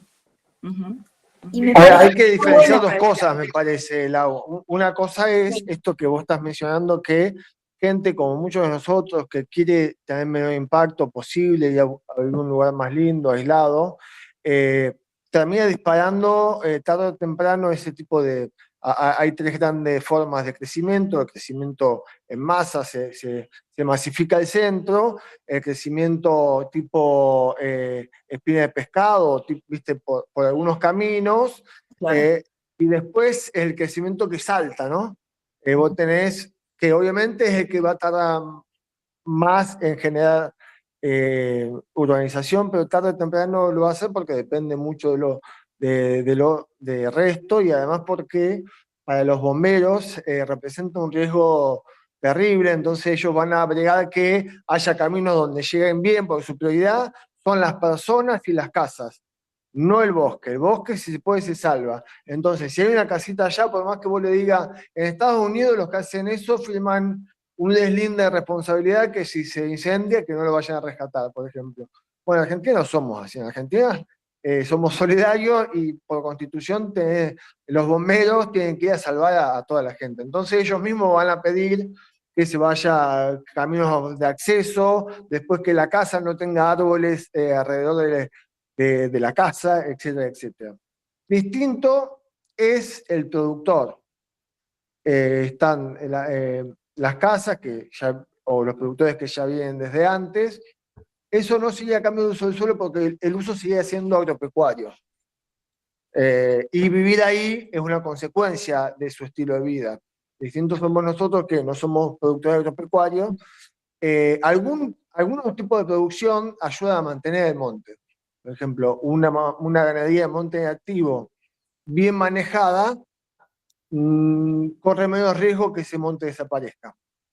Si te viene una empresa inmobiliaria o te viene una empresa agropecuaria a poner alfalfa o lo que sea, acá hay conflictos de eso, ahí sí ya cambia el uso del suelo. Siempre decimos, cuando cambia el actor social, lo más probable después vengan cambios de uso del suelo. Pero a veces con toda la buena intención, obviamente coincido en que hay formas de habitar más amigables, pero tarde o temprano dispara eso. Yo me acuerdo que mis abuelos vivieron en Calamuchita, ¿no? Y Yacanto de Calamuchita era difícil llegar, muy difícil de llegar. Y eran más bien productores, zonas de gente de la zona. Cuando llegó el asfalto, que no fue hace que 20 años, me acuerdo, tengo familia en Calamuchita, y mi cuñado me decía, no, pero ¿sabes lo necesario que es por las escuelas? Es verdad, era muy difícil vivir ahí. Y yo ya me acuerdo que le decían, mirá, el riesgo de esto es que se genere un cambio socioecológico. Hoy vayan por ese camino que va de Santa Rosa, de Calamuchita a Yacanto, y lo que ven a ambos lados son cabañas, son nuevos pobladores, y el productor, el rural que estaba antes, ya va siendo reemplazado porque le conviene vender, por lo que sea. ¿Esto quiere decir no hagamos rutas? Sí, hagamos, pero primero tenemos que tener el ordenamiento. Una vez que vos tenés el ordenamiento, por eso es tan importante, una vez que vos tenés el ordenamiento, lo regulás, tiene consenso social, porque si no tiene consenso social, se voltea fácil. Bueno, ahí sí podés pensar en infraestructura como agua, gas, porque va a estar supeditada a un ordenamiento acordado técnicamente y socialmente, y no va a ser, para los desarrollistas, en verdad esa es la herramienta para ordenar el territorio. Te hacen tendidos eléctricos, asfalto, y ellos con el mercado te van ordenando el territorio. Entonces el ordenamiento queda supeditado a la infraestructura, al inmobiliario. Lo que tenemos que lograr es que sea al revés. No que la gente no tenga mejor calidad de vida, sino que esa calidad de vida esté planificada en base a estos ordenamientos. Tal cual. Sí, y también me parece que estas otras formas de vida de nuevos habitantes, pero con una regulación estatal de cómo y qué servicios se pueden brindar, qué no, o cómo garantizar la autonomía energética, el acceso al agua potable desde otras formas que no sea la red, digamos, puede transformar estas zonas buffer de la mancha urbana más consolidada, que todavía tiene un poco de monte, todavía tiene algunos terrenos grandes, que ya hay casas ahí, pero la regulación municipal, el ordenamiento puede hacer que esa zona, en vez de consolidarse aún más, de consolidarse como mancha urbana, se consolide como un área buffer, digamos, y garantizar esa transición, digamos. Me parece que es una oportunidad o una alternativa para esas zonas buffer que aún tienen un grado medio de consolidación, que tal vez no aparecen como zonas de conservación estricta, como sería al lado de un arroyo, y pueden ser oportunidades interesantes para diversificar los modos de vida en las ciudades, digamos. Y por otro lado, me pareció interesante que a este multicriterio, que es súper estructural, bien vinculado a los servicios ecosistémicos también, si le agregáramos el patrimonio cultural en los lugares, si le agregáramos el paisaje como patrimonio cultural que está sosteniendo, por ejemplo, la actividad turística, y que potenciará la actividad turística hacia más adelante cuando más deteriorados estén el resto de los lugares. Imagínense la complejidad que va tomando, digamos, este mapa de lugares importantes, de sitios prioritarios para la conservación, y también pensar en qué sitios son importantes para la restauración. Puede haber lugares que estén habitados, pero que están en el medio, en la cuenca alta, que necesitamos recuperar ambientalmente para sostener un servicio, y ahí entra la restauración ecológica también, ecosocial, si es un paisaje el que tenemos que recuperar, por ejemplo, u otras cosas, o un sitio sagrado que tenemos que recuperar, que está siendo usado de otra manera. Y entra la restauración ecológica también como criterio en el proceso de planificación. Me parece que es importante. Gracias. Laura. Totalmente de acuerdo con vos. No sé tu nombre, perdón. Sí, Silvana Ruffini. No sé cómo cambiar el nombre del cosito, pero ahí va. Claro. Estoy totalmente de acuerdo con vos con el tema de la restauración ecológica y esto de las urbanizaciones. Y de hecho me hiciste pensar, que nosotros estamos viendo también acá, que a la hora de planificar, se dan como muy por sentado el acceso a los espacios verdes de la gente, simplemente porque estamos viendo las sierras por la ventana. Y no se están planificando espacios verdes, ¿sí? Se están densificando cada vez más estas localidades sin una adecuada planificación de espacios verdes para la gente que quizás no puede acceder a las sierras, ¿sí? Entonces, eso también es súper importante. Y otra cosa que también cuando dijiste la parte cultural, que por ahí no lo dijimos, pero sí está bueno tenerlo en cuenta, que esto que nosotros mostramos es una dimensión, es la dimensión ambiental. A esto hay que tirarle arriba otras capas más, como vos bien decís, que es la capa cultural, la capa de infraestructura, la capa de, por ejemplo, todo lo que es la parte educativa, de servicios, de salud, etcétera, para llegar al ordenamiento territorial, digamos, per se, ¿sí? Nosotros solo estamos mostrando acá lo ambiental, que de alguna manera para nosotros es como la base del ordenamiento, justamente porque nosotros no podemos correr del lugar una montaña, la montaña va a estar ahí y lo que tenemos que de última correr del lugar son nuestras actividades. Entonces, de alguna manera nos está imponiendo una plantilla sobre la cual después tenemos que empezar a ubicar todas las otras perspectivas. Así que bueno, nada, y eso, y para mí es súper importante el tema de la restauración ecológica, justamente en cabeceras de cuenca, que también puede incluir la remoción de algunas especies exóticas, etcétera, ¿no? Así que, nada, eso. Candela. Hola, soy Luis, estoy compartiendo acá. Acá dice Candela. Quería consultar, escuchando atentamente esta última parte, hay algo que me quedó de la primera jornada que dijo Joaquín Dion, que un poco el propósito de esta diplomatura es que se advierte que en los próximos 10 años el corredor de urbanización metropolitano va a afectar de lleno a Sierras Chicas y que eso genera una presión incontenible. Se habló mucho de que es medio difícil pensar de que esa masa de personas que va a buscar su hogar se recueste sobre ese corredor, y eso ya es un hecho, pero se va a intensificar si esas proyecciones se están evaluando y se tienen en cuenta. Bueno, me parece que ahí se complejiza mucho la idea de cómo evitar el monte, o estas ideas amigables o amistosas, y la tensión que hay entre si hay personas que edifican en zona roja y que proponen otra manera de construir o evitar el ambiente. Mientras no tengamos resuelto el ordenamiento, eso va a seguir sucediendo así. De hecho, en Cerro Azul también planteaban que quieren tratar de ordenar, pero entonces no pido permiso y abro a mi cuenta, y hablamos de identificar de manera autónoma, los ordenamientos autónomos. Bueno, ¿qué hacemos con eso? ¿Qué hacemos con eso? Porque yo tengo ahí contradicciones, porque prefiero que un grupo de personas compre un campo que una dueña va a vender posiblemente cuando el valor de la tierra incremente a un especulador inmobiliario. No, mejor que lo compren 15 familias y que haya 15 casas en vez de, no sé, un bosque con el pasto corto a los Bugliotti. Bueno, ¿cómo hacemos con eso? Porque yo creo que las personas que están generando esa presión incipiente sobre la zona roja, metiendo una casita que no tiene luz, que no tiene servicio, que es autosuficiente, es muy acertado el comentario de que, bueno, van a venir los bomberos, hay que salvar. Bueno, ¿cómo hacemos?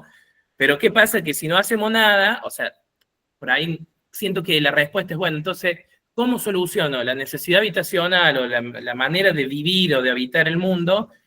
¿Dejo o no dejo el monte? Bueno, si lo dejo, después viene un especulador y ¿qué? Y nos paramos la ruta y nos pasan por encima. No, entonces compramos la tierra, entramos en el juego del capital y proponemos una reserva. Bueno, creo que esas son las tensiones que están apareciendo hoy en Sierra Chica en varias zonas, y la manera de resolverlo, creo, o percibo un poco en este diálogo de la diplomatura, que tiene que ver con crear reservas urbanas, reservas. Bueno, pero el problema de las personas en el monte va a estar y va a seguir creciendo, porque la gente elige vivir así, o no tiene otra, o encuentra ahí una posibilidad, o no hay una buena manera de dar la discusión, de decir, che, loco, ¿qué hacemos con las casas vacías que son del año 50? Bueno, y sobre todo con la sombra de que arriba de nuestro están los especuladores que ven hermosos paisajes para explotar, y a sus recursos con ellos también. Entonces, es para ponerle un poco de complejidad al tema, y que no sé, a mí me genera contradicciones. No sé si prefiero que se metan en el monte y lo cuiden, por decir muy burdo, bueno, no lo tocamos y hacemos el aguante y nos ponemos a ordenar el territorio y decir, bueno, acá se puede vivir, y nos ponemos la gorra en ese sentido. No sé, lo traigo como una manera de complejizar un poco lo que venía escuchando. Puedo, no sé si responder, porque creo que es lo que está pasando. Y sí, la realidad es compleja. La realidad es compleja, y lo que yo digo lo que decimos en nuestro grupo, a nuestros colegas, los que hemos tenido la posibilidad de estudiar, de formarnos gracias a la educación pública, tenemos el compromiso de, a situaciones complejas, no darle soluciones simples, sino tratar de darle soluciones reales y complejas. Lo que vos describís, que tengo como candela, es lo que está pasando ahora. El mercado está ordenando en ese sentido. Por eso, la única forma posible es esta. ¿Va a llevar tiempo? Va a llevar tiempo. ¿Es difícil? Es difícil. La única certeza que tengo, y que tenemos muchos, es que si no hacemos nada va a ser peor. Capaz que no sea como querramos, ¿no? Los escenarios. Apuntemos a como queremos. Ahora, la única certeza que tenemos es que si seguimos igual, va a ser cada vez peor. Y va a beneficiar a unos pocos en lugar de muchos. Después, por eso es tan importante consolidar estos ordenamientos desde abajo hacia arriba, desde los municipios, los vecinos, donde los que tenemos un poco más de formación podemos aportar la parte técnica, pero se le tiene que socializar y tener ese apoyo social, porque así poco a poco los intendentes y concejales han tomado esto, qué sé yo.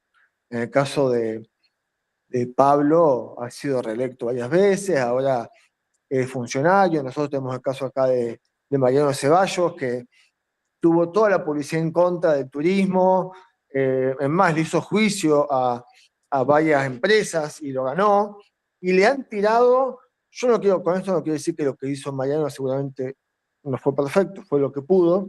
Los que lo conocimos, Mariano Ceballos ahora es legislador. Lo quiero decir, al final tuvo el apoyo del pueblo, a pesar de todas esas cosas. Se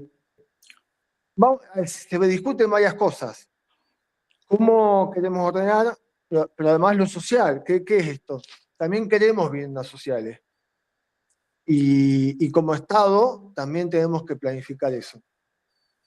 Que garantizar el derecho a la vivienda. Ahora, ¿lo vamos a garantizar en la cabecera de Cuenca o en la parte baja? Si todos tomamos el compromiso de decir, mirá, de tal cota hacia abajo podemos hacer estas cosas, y en la montaña podemos ir a caminar, va a ser más fácil, no digo que sea que vaya a ocurrir, pero si tomamos ese consenso, es hacia donde tenemos que ir. Por ende, no debería estar el dilema que vos decís, ¿no? Prefiero que lo habite gente que necesita, antes que alguien que haga plata con eso, en pos de turismo sustentable, no sé.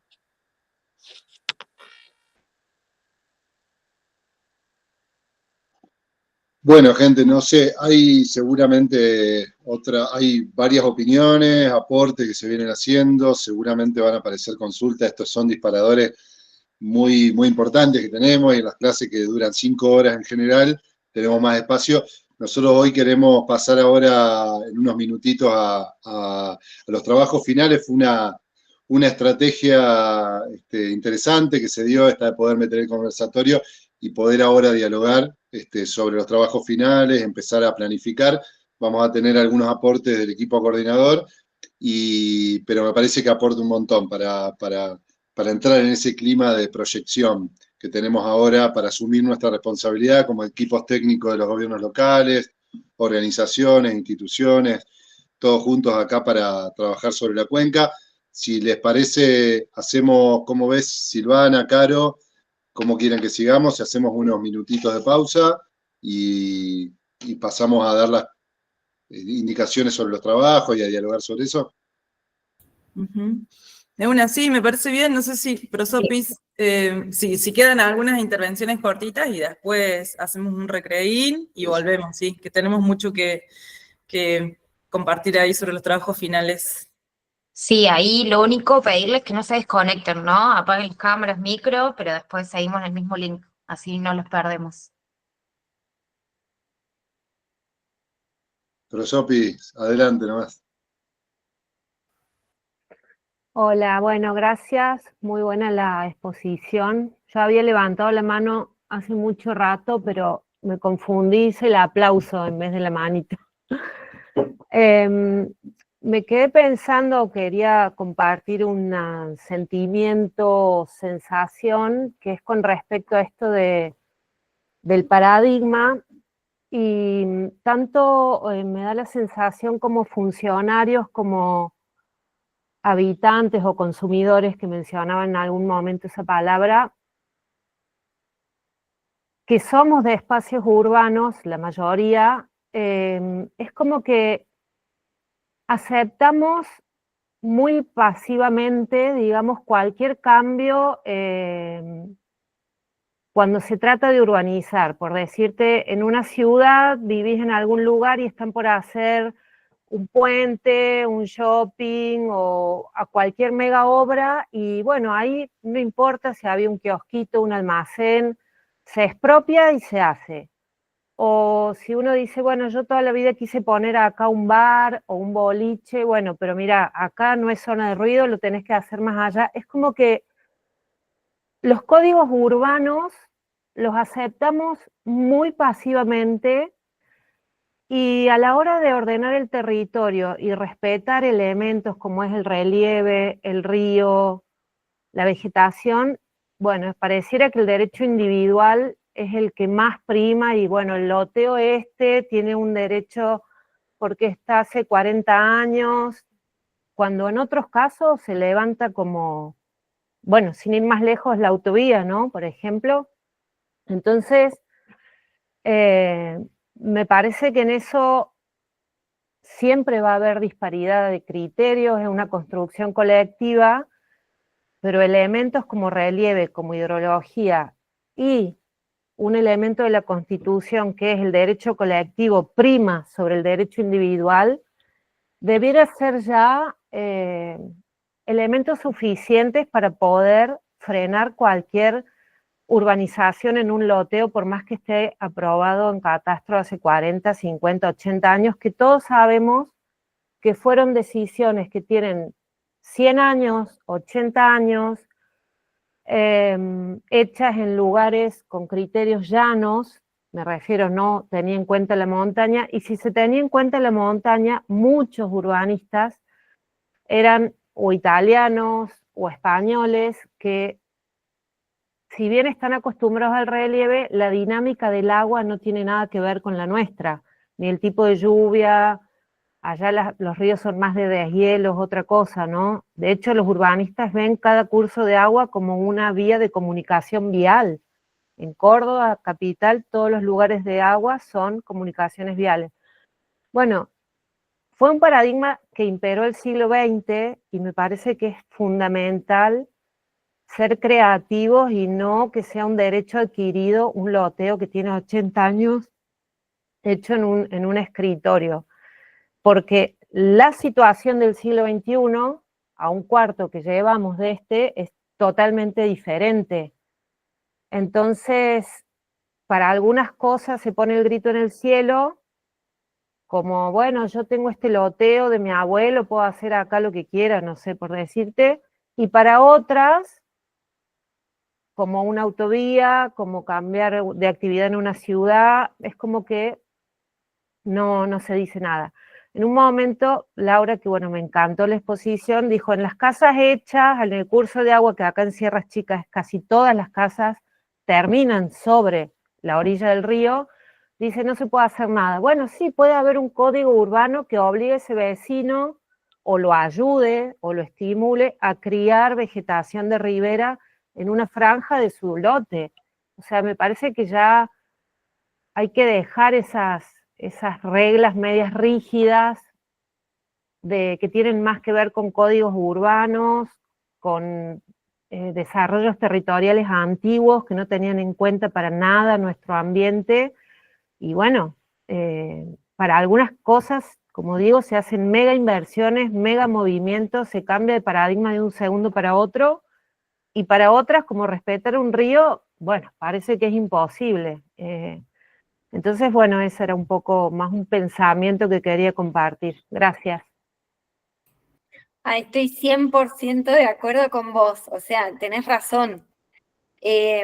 Lo que por ahí nosotros también, lo digo desde la práctica, ¿no? Desde tratar de poner en práctica estas cosas, lo que nos planteaba, ¿no? A veces, porque para mí también, o sea, no debería una persona que tiene un lote aprobado del año 45 poder hacer lo que se le cante, ¿no? Yo coincido 100% con vos, y se lo planteamos a Nono en aquel momento. ¿Sabés lo que nos contestaban?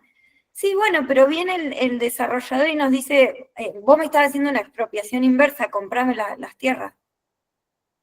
Claro, ¿entendés? Es como que para mí tenemos que trabajar también en darle herramientas a los municipios que se puedan defender de estos ataques, porque te vienen con una abogada y te dicen, ok, dale, no me dejas hacer nada, comprame las tierras, pero el municipio no tiene el dinero. Entonces es como que te dejan a veces en una encrucijada muy compleja, pero comparto 100% con vos que tenemos que buscar soluciones creativas y de alguna manera difundirlas, como para también darle herramientas a la parte que tiene la decisión de regular el uso, que las puedan aplicar de alguna manera.